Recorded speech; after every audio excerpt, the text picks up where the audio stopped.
लिए तो बहुत ही मुश्किल है। सस्ता लोन को लेके बहुत डिमांड है। सरकार के फेवर में तो तभी जाएगा जब अच्छा बजट आएगा। कोई नया टैक्स नहीं लगना चाहिए मेरे हिसाब से। तो टैक्सेस में थोड़ी रिबेट करें हमें। 1000 रुपए का सिलेंडर मिल रहा है, उसको सस्ता करना चाहिए। महिला सुरक्षा के लिए, महिला के एम्प्लॉयमेंट के लिए काम करना चाहिए। जो भी बजट पेश करें वो गरीबों के हित में हो। सारी योजनाएं जो भी हो गरीबों के हित में, क्योंकि महंगाई चरम पर है इस समय। जो महंगाई है उसको कंट्रोल होना चाहिए। पेट्रोल महंगा हो रहा है, गैस महंगी हो रही है, इस पे थोड़ा ध्यान देना चाहिए। बाकी सरकार ठीक है। जो बेरोजगार है उनको काम मिलना चाहिए, और जो फुटपाथ पे रह रहे हैं उनके लिए घर और रहने की व्यवस्था होनी चाहिए।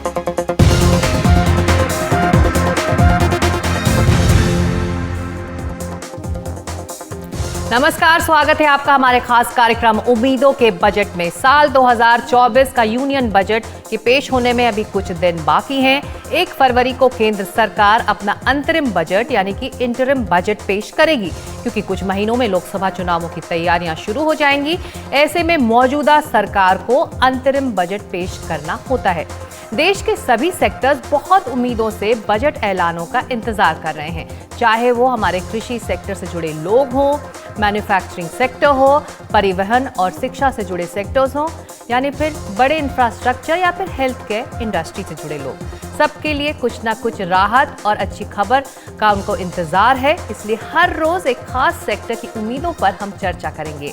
आज शुरुआत आम आदमी से, महिलाओं से, सैलरीड क्लास से और उन पर लगने वाले टैक्स से।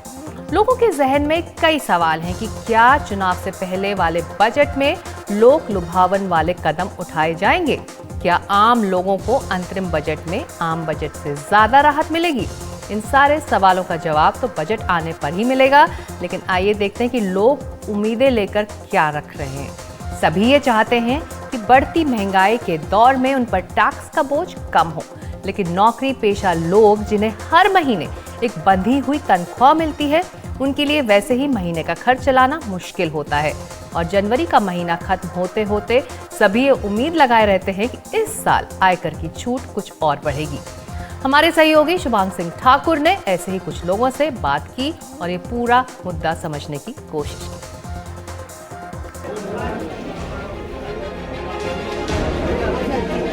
सालाना बजट आने से पहले एक बार फिर नौकरी पेशा लोगों की उम्मीदें इस बात पर टिकी हैं कि टैक्स में कुछ राहत मिलेगी।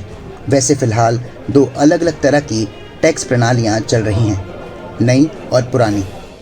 पहले सालाना 2.5 लाख रुपए कमाने पर टैक्स से छूट थी। नई स्कीम में 3 लाख रुपए तक कमाने वाले लोगों को टैक्स से छूट है। पुरानी प्रणाली में 2.5 लाख से 5 लाख तक 5% टैक्स लगता था। नई रिजीम में 3 लाख से 6 लाख तक कर दिया गया है। पहले 20% टैक्स सालाना 5 लाख से 10 लाख तक कमाने वालों पर लगता था। नई प्रणाली में 6 लाख से 9 लाख कमाने वाले लोगों को सिर्फ 10% टैक्स देना होता है। पहले सालाना 10 लाख से ज़्यादा कमाने वालों पर 30% टैक्स और अब सालाना 9 लाख से 12 लाख कमाने वाले लोगों को 15% टैक्स लगता है। अब सालाना 12 लाख से 15 लाख कमाने वाले लोगों को 20% टैक्स, सालाना 15 लाख से ज़्यादा कमाने वाले लोगों को 30% टैक्स। पिछले 5 साल में ओल्ड टैक्स रिजीम में कोई बदलाव नहीं आया, लेकिन नए टैक्स रिजीम में टैक्स में छूट सालाना 2.5 लाख रुपए से बढ़ाकर 3 लाख कर दी गई है। नौकरी के साथ घर को संभालने वाली महिलाएं घर खर्च को अच्छे से समझती हैं। एक साथ घर और दफ्तर के काम को संभालने वाली महिलाएं बढ़ती महंगाई से ज़्यादा टैक्स से परेशान हैं। मेरे बच्चे हैं, 2 बच्चे हैं, दोनों कॉलेज वाले हैं। कॉलेज की फ़ीस है। अब आप इनफैक्ट देखिए महंगाई कितनी बढ़ रही है, तो हर जगह टैक्स देना पड़ता है। हम कोई सामान खरीदने जाते हैं वहाँ भी टैक्स देना पड़ता है। मेरी सैलरी आती है वहाँ भी टैक्स देना पड़ता है। तो मतलब हम लोग सेविंग्स नहीं कर पाते। तो हम लोग सेविंग्स नहीं कर पाएंगे तो हम क्या बच्चे के लिए, आगे के लिए फिर क्या कर पाएंगे? तो सब कुछ हमारा टैक्स में निकल जाता है। तो इसलिए मैं ये एक्सपेक्ट करती हूँ बजट से कि मिडिल क्लास सैलरीड पीपल के लिए मतलब टैक्स में रिबेट देनी चाहिए। जो स्लैब है स्लैब को इंक्रीज़ करना चाहिए। रोज़मर्रा का घर का खर्च, बच्चों की पढ़ाई का खर्च और उसमें भी हर चीज़ पर टैक्स। आखिर आम इंसान बचत कैसे करे? अभी का जो बजट है उसमें थोड़ा सा जो खासकर जो सैलरीड क्लास लोग हैं उनको थोड़ी सी परेशानी का सामना करना पड़ रहा है। अब देखिए ना, जैसे मेरा बेटा पढ़ रहा है अभी कॉलेज में, तो अब मैं देख रहा हूँ कि आने वाले जब उसमें एडमिशन लेगा कॉलेजेस में, तो मैं चाहता हूँ कि उसमें कुछ स्लैब्स कुछ इस तरह से आएँ कि हमको अधिक से अधिक उसमें उनको लाभांश हम लोगों को हो, ताकि हम उसके अंदर हमको टैक्स कम से कम लगे। सरकार इस बार के बजट में सैलरीड लोगों को कैसे राहत दे सकती है? क्या निवेश को बढ़ावा दिया जा सकता है? अभी जो सेक्शन 80C है जिसमें डिडक्शंस मिलती है डिफरेंट इन्वेस्टमेंट्स करने के लिए, उस पर सरकार को काम करना चाहिए। और इन पर्टिकुलर एनपीएस डिडक्शंस जो है, एनपीएस डिडक्शंस में क्या है, अभी वॉलंटरी कंट्रीब्यूशन पे ओनली 50,000 रुपीज़ की डिडक्शंस अवेलेबल है। गवर्नमेंट को इसको बढ़ाना चाहिए और ओवरऑल 80C की जो डिडक्शन की लिमिट है, इन्वेस्टमेंट की डिडक्शन की लिमिट है, उसको बढ़ाना चाहिए ताकि इन्वेस्टमेंट कल्चर प्रमोट हो। महंगाई तेजी से बढ़ती जा रही है और ऐसे में आम लोग टैक्स के बोझ तले दब रहे हैं।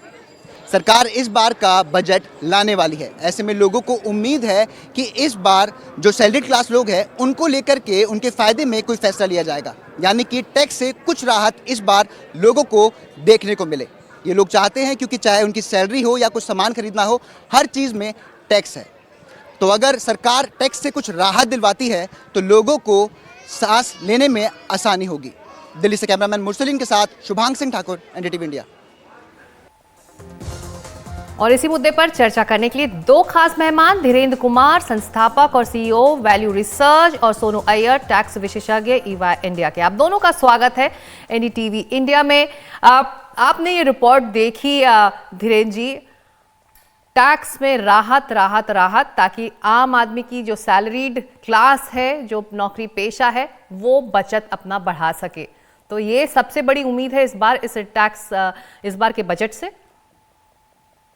हाँ, ये हर साल की उम्मीद होती है और मुझे लगता है कि ये सरकार जितनी प्रोग्रेसिव है, जिस तरह से मेथोडिकल तरीके से बहुत सारी चीज़ों को डील करती है, मुझे लगता है कि हर बजट में कॉस्ट इन्फ्लेशन इंडेक्स आता है, उसी तरह से स्लैब को फाइनेंस मिनिस्टर का हमें मुंह देखने के बजाय उसका इंतजाम कर देना चाहिए कि महंगाई जिस रफ्तार से बढ़ रहा है उस तरह से टैक्स स्लैब भी हर साल बढ़ जाया करेगा।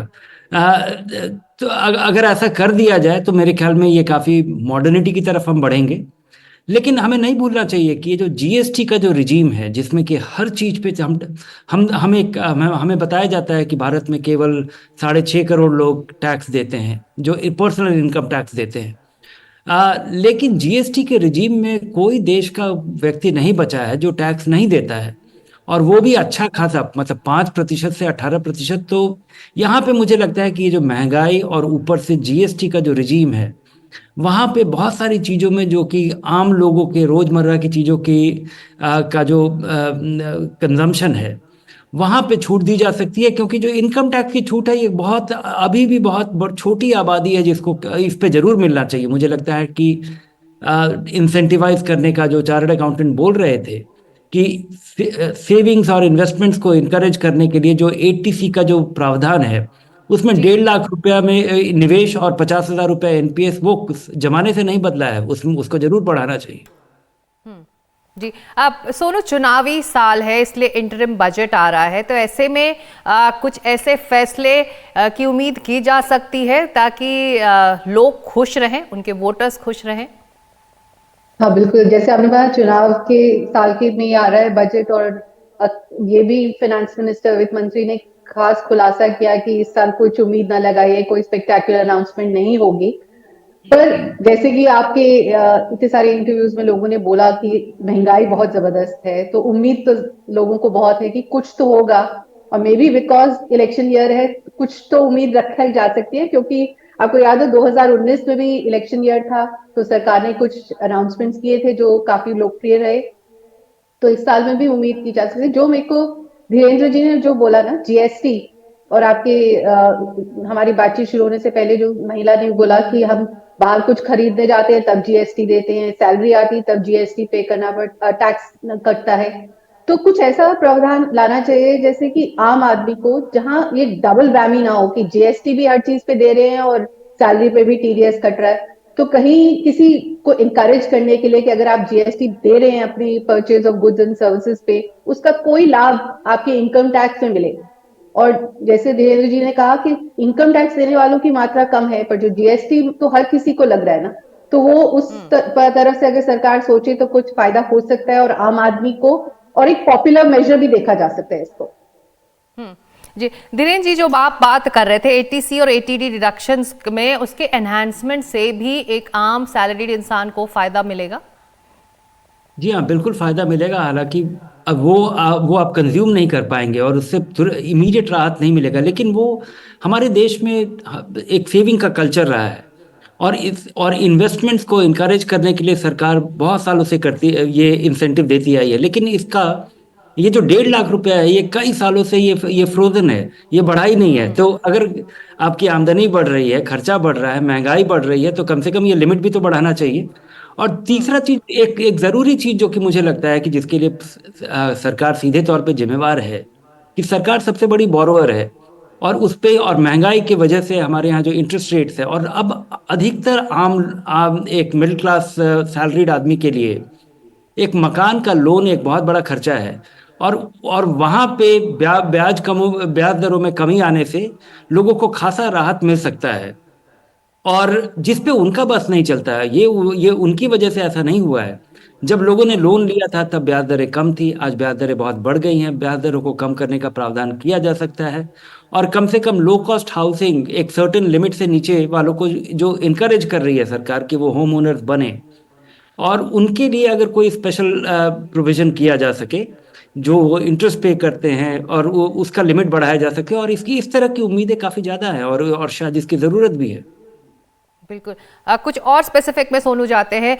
होम लोन बोरोअर्स जो हैं वो इस वक्त रिलक्टेंट दिखाई दे रहे हैं कि वो नए टैक्स रेजीम को अपनाएं, तो इसमें भी कुछ स्मूदन आउट करने की ज़रूरत है अभी? हाँ बिल्कुल। जो अब देखिए, आज 2020 में इंटरेस्ट रेट हाउसिंग लोन पे कुछ 6.5% के आसपास था, अब वो बढ़ के 8.5 तक हो गया है। तो जैसे एक बड़ी उम्मीद सबकी है कि interest on housing loan for self occupied house property अभी 2 लाख पे है, तो उसको 3 लाख पे कर दिया जाए। और न्यू टैक्स रेजिम जो सरकार की तरफ से नई टैक्स प्रणाली को लोकप्रिय बनाने की बहुत कोशिश की जा रही है, पर जब तक ऐसे उसकी बराबरी नहीं हो, अब इक्विवेलेंस नहीं लाएंगे कि जिस बंदे के पास होम लोन है या हाउस रेंट अलाउंस है उसके पास, अगर इन सब चीजों की बराबरी नहीं होगी तो नई टैक्स प्रणाली की तरफ मूव नहीं करेगा। हालांकि लास्ट ईयर भी उन्होंने काफी टैक्स रेट्स कम किए नई टैक्स प्रणाली में, बट इक्विवेलेंस नहीं है। इस करके अभी तक इस साल आंकड़े नहीं आए हैं, तो पता नहीं कितने लोग मूव किए हैं टैक्स रेट चेंज करने के बाद, पर फिर भी लगता है कि ज्यादातर लोग पुरानी टैक्स प्रणाली पे हैं। मेरा अपना ये है कि सेक्शन 80C वगैरह की लिमिट बढ़ाने में शायद सरकार रिलक्टेंट हो, क्योंकि उनकी कोशिश तो यही है कि जितने ज्यादा लोग नई टैक्स प्रणाली जो कि बिना डिडक्शंस की है उसकी तरफ मूव करें। तो ये सब नहीं होगा, ये ऐसा मुझे लगता है, बट उम्मीद लोगों की ये है एटलीस्ट जो पुरानी टैक्स प्रणाली में चलते जा रहे हैं कि कुछ इंक्रीज हो हाउसिंग लोन में, ATC में इंक्रीज आए ताकि इस महंगाई से राहत मिले। दूसरी तरफ सरकार को अर्थव्यवस्था के लिए भी तो चाहिए कि लोगों के हाथ में ज्यादा पैसा आए, तो लोगों की टेक होम सैलरी ज्यादा हो, टैक्सेस कम हो, कंजम्पशन इसी से बढ़ेगा। तो इस वजह से भी सरकार को कुछ करना चाहिए। दूसरा है standard deduction, salaried income. Sorry Sonu, हम बात करेंगे इस पर भी आगे। हम एक छोटा सा ब्रेक ले रहे हैं। आप देख रहे हैं हमारा खास कार्यक्रम उम्मीदों का बजट, जिसमें आज चर्चा सैलरीड क्लास यानी कि जो पेशेवर प्रोफेशनल्स हैं, जो तनख्वाह से अपना घर चलाते हैं, उन्हें इस बार के इंटरिम बजट से क्या उम्मीद है। तो हम लौट रहे चर्चा में छोटे से ब्रेक के बाद।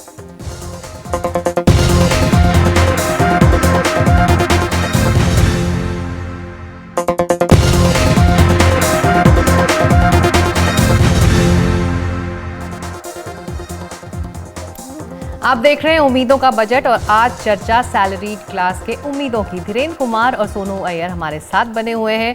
धीरेन्द्र जी और सोनू, हम ब्रेक से पहले चर्चा कर रहे थे कि क्या क्या किया जा सकता है, लेकिन आप दोनों इस फील्ड में एक्सपर्ट्स हैं, हम इस कार्यक्रम के आखिरी पड़ाव में हैं, तो इसलिए मैं आप दोनों से तीन सुझाव जानना चाहूँगी, जिसके बाद अगर इस पर सरकार अमल करे तो वो सैलरीड क्लास के उम्मीदों पर खरी उतर सकती है। धीरेन्द्र जी, आपसे शुरू करूँ। अगर केवल स्लैब्स को ही अगर लिबरल किया जाए, जो कि हर एक की उम्मीद होती है। दूसरा कि अगर ये जो अफोर्डेबल हाउसिंग का डेफिनेशन है अगर इसको, क्योंकि आज सरकारी जहाँ पे लोगों को छूट मिलती है, जिसको इंसेंटिवाइज किया जाता है, जहाँ पे आपको एक इंसेंटिव मिल पाता है उस मकान को खरीदने के लिए, उसका लिमिट है 45 लाख रुपया मेट्रोपॉलिटन सिटी में। अगर और वहाँ उम्मीद लगाई जा रही है कि उसको बढ़ा करके 60 लाख कर दिया जाए, और मुझे लगता है कि काफ़ी रीजनेबल एक्सपेक्टेशन है, क्योंकि अगर आप अफोर्डेबल हाउसिंग शायद 45 लाख रुपए में इस शहर में 80 वो जो 60 या 80 मीटर के घर का जो प्रोविज़न किया गया है, इस दाम पे शायद आपको कुछ मिलेगा नहीं किसी भी बड़े शहर में। तीसरा चीज़ जो 2 लाख रुपए की जो सीमा है, जो कि इंटरेस्ट रेट पे छूट मिलती है मकान के लिए अगर आप होम लोन लेते हैं, ये बहुत समय से ये 2 लाख ही है, और इसको अगर बढ़ा के 5 लाख कर दिया जाए तो आम लोगों को जो मकान खरीदते हैं उनको ये बहुत बड़ी राहत मिलेगी। और जो पहला वाला बात मैं बता रहा था, उससे बहुत सारे लोग जिनके लिए अभी मेट्रोपॉलिटन शहर में या सेमी अर्बन एरिया में मकान खरीदने की जो सोचते थे, और उनके लिए ये सोच पाना असंभव हो गया है, वो संभव हो पाएगा। जी, तो आपने 3 बातें कही। इनकम टैक्स स्लैब्स में फेरबदल जिससे राहत मिले सैलरीड क्लास को, दूसरा हाउसिंग लोन नीचे वाले ब्रैकेट में कम से कम उतना तो करे सरकार इस बार, और दूसरा कहा आपने हाउसिंग लोन को लेकर जो सुविधा है उस पर अमल करे, और तीसरा जो हाउसिंग लोन के इंटरेस्ट पर जो एक तरह से राहत मिलती है उस पर भी गौर करे। सोनू, आपकी राय क्या अलग है? कुछ और सुझाव आप इस वक्त वित्त मंत्री को देना चाहेंगी जिससे सैलरीड क्लास खुश हो? उम्मीद पे दुनिया कायम है। सो धीरेन्द्र जी के वो विचार, जो सुझाव है वो माने, और उसके अलावा ये है standard deduction salary income earner के लिए एक बहुत बड़ी चीज मानेगी। तो अभी वो 50,000 पे है, अगर उसको बढ़ाकर 1 लाख कर दिया जाए तो सैलरी इनकम अर्नर्स काफी खुश रहेंगे। इंटरेस्ट ऑन हाउसिंग लोन के बारे में हम बात कर चुके हैं। तीसरा ये है कि काफी सारे लोग जो बेंगलुरु, पुणे, हैदराबाद वगैरह शहरों में रहते हैं, उनको house rent allowance exemption claim करने के लिए एक जो लिमिट मानी जाती है वो 40% ऑफ बेसिक सैलरी और डीए है, जबकि जो दिल्ली, कैलकाटा, मद्रास और बॉम्बे में है उनके लिए 50% की दर से कंप्यूट होता है। एक one of the limits to compute exemption कितनी मिलेगी आपको। तो जो लोग रेंट पे करते हैं उनके लिए बहुत राहत मिलेगी अगर ये लिमिट उन लोगों के लिए भी 50% की कर दी जाए जो लोग इन शहरों में रहते हैं। क्योंकि अब पिछले कई सालों में देखा है हमने, बेंगलुरु, पुणे, गुड़गांव ऐसी जगहों पे हमारी बढ़ोतरी पॉपुलेशन वाइज भी ज्यादा हुई, और खासकर एम्प्लॉयमेंट इनकम अर्नर्स काफी ज्यादा वहां पे बढ़ोतरी हुई है। तो वो लोग वहां ज्यादा रहते हैं, तो उनके लिए ये काफी इंपॉर्टेंट होगा कि अगर ये 50% कर दिया जाए 40% से, तो उनकी एग्जेम्पशन बढ़ जाएगी।